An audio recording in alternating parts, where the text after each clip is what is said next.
insomma bisogna anche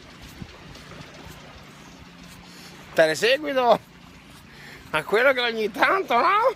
Nella capitale prende forma, prende piega, raramente la grande presa per il culo,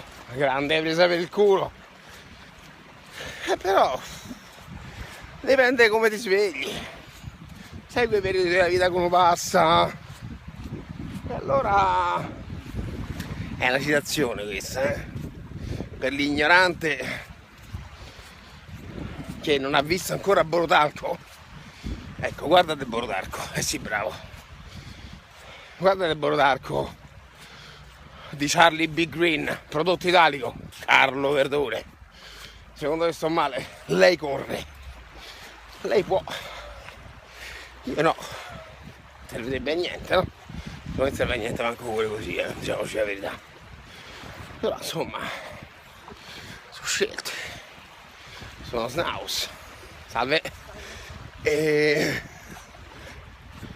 tanto vale che cammini, che devi volere così, tanto vale che cammini. Ma io non giudico, considerazio, non fugazio, è un'invenzione che sapevo di niente.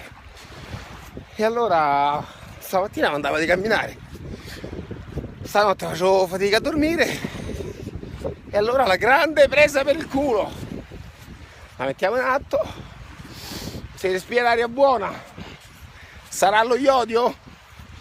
No, non è perché lo odio. Altra citazione, sempre Borotalco, se non l'hai visto sono contento per te, perché è da vedere uno dei patrimoni cinematografici italici. Basta, viva la vita, tutta la vita. In questi giorni nasce questo male pensiero, se vogliamo, che purtroppo un amico, Ghigo, se ne va davanti ai miei occhi un po' di anni fa, parecchi, e allora mi imbarcai su un cargo. D'altronde Ghigo, eravamo piacevolmente schiavi della cazzata. Ecco, lui corre, lui sì, cazzo, questo corre, cazzo se corre, ammazzato corre.